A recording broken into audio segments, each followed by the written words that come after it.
Book review: Vanishing World by Sayaka Murata.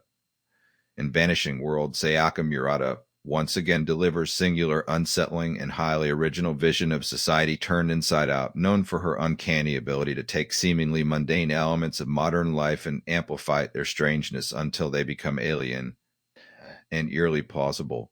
Murata has carved out distinctive literary space where dystopia and intimacy collide.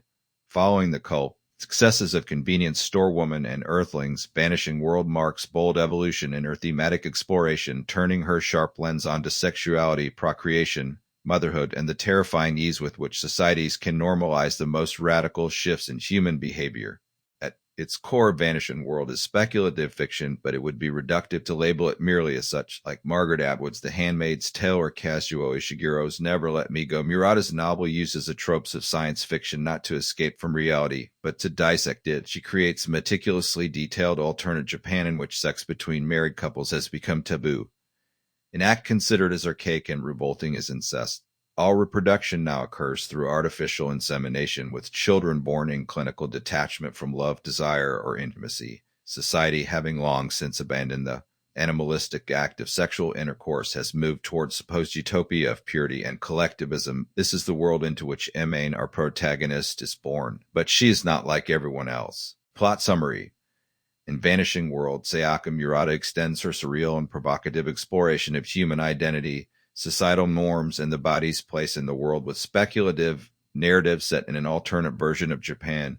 This Japan has undergone radical shift in attitudes towards sexuality, reproduction, and the structure of the family, creating dystopian landscape that feels both alien and eerily plausible. At the center of the story, a main woman deeply unsettled by the fact that she was born through sexual intercourse. In her world, natural conception has become relic of the past, replaced by artificial insemination, which is now not just the norm but moral imperative. Murata's fictional society considers sex between married couples to be deviant, akin to incest or bestiality. This reversal of accepted norms is not just backdrop for the novel. It is the source of it, lifelong existential discomfort. From a young age, Emaine is caught between two worlds. On the one hand, there's the hyper-regulated society that views sex as repugnant and parenthood as communal. On the other, Emaine experiences a growing inexplicable desire, both romantic and sexual, towards anime characters and real-life people. Her feelings are involuntary and powerful, yet deeply shameful in her society's eyes. She is tormented by her mother's confession that Emaine was through copulation, and this knowledge warps her perception of her origins in her body. To Emaine, her very existence is polluted by what society calls the bold system. Emaine's struggles continue into adulthood, where she enters into marriage with Saku, men equally committed to maintaining the new world's ideals. Their marriage is devoid of sex, loving and placid way, but strictly platonic. Both Emaine and Saku undergo regular medical checkups and counseling to ensure their thoughts remain clean and in line with societal expectations. Their intimate life is chaste and structured around routine. Even when they speak about their relationship, it's with kind of institutionalized detachment, as if they are both participants in government trying to experiment on human behavior. Driven by a desire to completely escape her lingering impulses in the taint of her sexual birth, Emaine and Saku move to Paradise Eden, self-sufficient experimental settlement that represents the next phase in this social evolution. In Paradise Eden, there are no nuclear families, no biological parenting, and no private attachments to children. Instead, all adults are simply mothers, and all children are Kodomo-chan, raised collectively. No individual names or identities. The goal is to erase all traces of the selfishness and possessiveness once associated with biological reproduction and family. The city itself is unnerving in its sterile harmony. Bright colors designate its social zones, robotic caretakers, and public announcements reinforce communal living and discourage individuality. Emaine initially embraces the new environment. Her duties include caring for Kodomo-chan alongside others, and she feels liberated from the pressure to be real mother or to form inappropriate attachments. Yet, even in this controlled utopian space, traces of Emaine's aberrant desires begin to surface. She finds herself fixated on certain children more than others. She dreams of having her own child, one who would be truly hers. These longings are dangerous, and she knows that in Paradise Eden, loving one child more than another is akin to emotional treason. Individual preference undermines the egalitarian principles upon which the society is built. Meanwhile, technology is pushing boundaries further still. In this new society, men have begun to carry children using artificial wombs that float outside their bodies like translucent balloons tethered to their abdomens. These balloon wombs are visible, vulnerable, and symbolic of a world that is both futuristic and deeply unnatural. The process allows for an detachment from the female body and any notion of natural conception or birth, but it also raises questions. Can gestation be made fully mechanical? Can love and identity be removed from parenthood altogether? Emaine's discomfort intensifies as she begins to observe cracks in Paradise Eden. Some people seem to still harbor illicit desires. Whispered rumors suggest secret sexual relationships, hidden among the sterilized rituals of daily life. One of the other residents, woman named Kaoru, shares Emaine's unease and becomes something of confidante. Through their friendship, Hemaine begins to see that she's not alone in feeling suffocated by a system that demands erasure of personal longing. Kaoru eventually confesses that she has also fantasized about exclusive bonds, about touch, about intimacy. Their emotional connection begins to teeter on the edge of forbidden intimacy, and Hemaine is thrown into spiral of doubt and guilt. Has society gone too far? Can a human being truly live without desire, without attachment, without the irrational messiness of love? The climax of the novel comes when Ame makes a quiet, personal rebellion. In a hidden space outside the surveillance of the city, she begins writing names. Imagine names for Kodomo-chan, for her own unborn child, for herself. Naming becomes an act of resistance, of reclaiming individuality in society determined to homogenize. In the final act, Ame considers leaving Paradise Eden, though the novel leaves her ultimate decision ambiguous. Instead of offering resolution, Murata poses question: in world free from the sex, family, and gender roles, what is lost? And is the price of perfect order too high when it demands the abandonment of love? The legacy of impure origins. The inciting trauma in Emaine's life isn't war, famine, or dystopian government. It is the deeply personal realization that she was conceived through sex. As a child, she accidentally overhears this revelation and is overcome with shame and disgust. In her world, natural conception is sign of moral failure, mark of degeneracy. Her parents, once loving and open-minded, are now seen through distorted lens. Her mother, in particular, becomes the object of suspicion and resentment. What begins as physical revulsion turns into an existential crisis. If Ame came into the world through something so perverse, what does that say about her? Murata here deftly reverses cultural taboos. In our society, it is artificial reproduction that is often regarded with suspicion, something less than or cold. But in Vanishing World, the reverse is true. By upending our expectations, Murata forces us to confront how arbitrary many societal norms truly are. What we call natural, she shows, is matter of consensus, not essence. Emaine's psychological development is shaped by this original sin. Her feelings toward her mother oscillate between longing and loathing. As she grows older, she tries desperately to align herself with societal norms. She channels her desires into safe, fictional crushes on anime characters. She marries Saku, a quiet and rule-abiding man, in sexless union that reflects the prevailing values. But underneath it all, there's longing, hunger for something, cannot be named, let alone satisfied.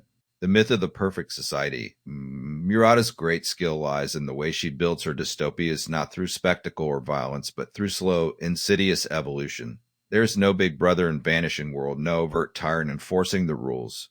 Rather, societal transformation comes through policy consensus and the gradual erosion of alternatives. The citizens comply not because they are forced to, but because they've forgotten how to imagine anything else. When Ame and Saku relocate to Experiment City, also known as Paradise Eden, the novel shifts into its most surreal and provocative phase. Paradise Eden is presented as the culmination of society's moral progress. All children are raised communally, all adults are referred to as mothers, and biological distinctions have been rendered irrelevant. Even men can become pregnant, albeit through external artificial wombs that float like grotesque balloons tethered to their bodies. Children are no longer given names. They are all called Kodomo-chan, a generic term meaning little child. Individual bonds are discouraged in favor of collective affection. The act of favoring one child over another is considered kind of emotional hoarding, selfish regression to old world thinking. Murata describes these dynamics with dry, observational tone, which makes the absurdity even more chilling. At first, Ime is hopeful. Paradise Eden seems to offer what she has always wanted, way to erase her, impure origins and dissolve into society. No one is judged, no one is different, and no one is alone. But the reality, as always in Murata's work, is more complicated. The utopia is brittle. The denial of individuality turns out to be as oppressive as any system of hierarchy. The communal model, rather than freeing people from attachment, flattens their emotional lives into something sterile and lifeless. A commentary on modern alienation. Vanishing World reads like parable of late capitalism or perhaps late-stage modernity. In its world, human relationships have been bureaucratized, sanitized, and made efficient. There's no pain. But there's also no passion. Love, in all its messy and convenient irrationality, has been edited out of existence.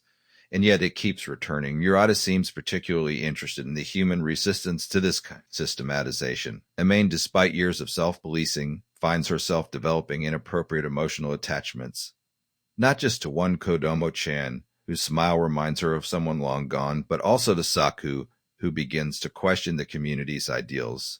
These small flickers of intimacy, unwanted, unplanned, threaten the entire premise of Paradise Eden. There is also fascinating undercurrent of gender exploration in the novel. With reproduction decoupled biology, gender roles are supposedly irrelevant. But the novel subtly suggests that the desire for distinction, for identity, remains stubbornly persistent. Men may carry wombs, but they are not mothers in the traditional sense. Women are expected to perform kind of hyper-nurturing that feels performative. Murata doesn't idealize one model over another, but rather exposes the emptiness of systems that ignore lived experience in favor of ideological consistency. Murata's language, detachment as weapon. One of the most striking aspects of Vanishing World is its language. Murata's prose, translated elegantly by Ginny Tapley-Tickmore, is deceptively simple. Her style is minimalist, almost clinical at times, appropriate for story about emotional sterilization. But beneath the flatness lies deep undercurrent of feeling. Murata doesn't tell us how her characters feel, as she shows us through their confused gestures, their quiet breakdowns, their obsessive inner monologues. This detachment is not just stylistic choice. It's narrative weapon. By refusing to indulge in sentimentality, Murata creates space for the reader's discomfort to grow. We are not guided through the story with emotional signposts. Instead, we are forced to confront the cold logic of a world that has given up on intimacy. There are moments when this restraint gives way to horror, not through graphic imagery, but through implication. The description of men tending to their balloon-like artificial wombs is deeply uncanny. The image of nameless children being passed around like communal property, each deprived of uniqueness, is both absurd and devastating. The horror is not that such things are happening, but that they have become normal. Echoes of convenience store woman and earthlings.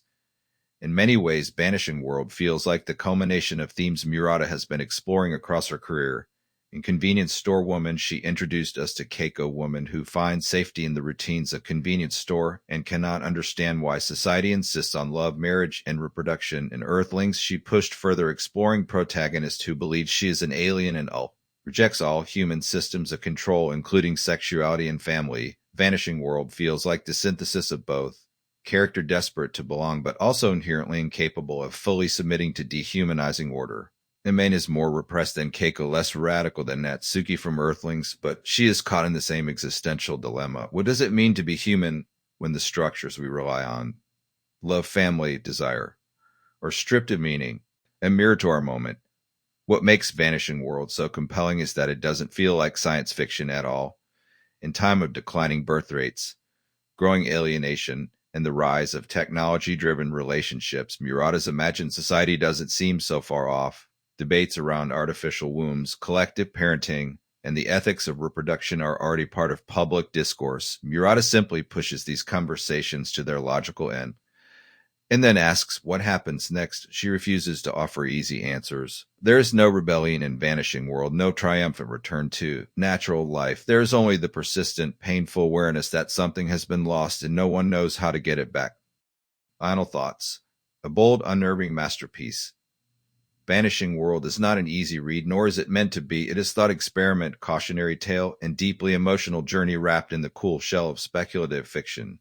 Sayaka Murata continues to prove herself as one of the most original and courageous voices in contemporary literature. She writes the kind of stories that get under your skin, not because they are fantastical, but because they're few steps removed from the world we know. This novel challenges our assumptions about what is natural, what is moral, and what is necessary for meaningful life. It asks us to consider how far we are willing to go in the pursuit of safety, order, and purity, and what we are willing to sacrifice along the way. In the end, Vanishing World is not just about society without sex. It is about society without tenderness, without mess, without contradiction. And in those contradictions, Murata suggests that we find our most human truths.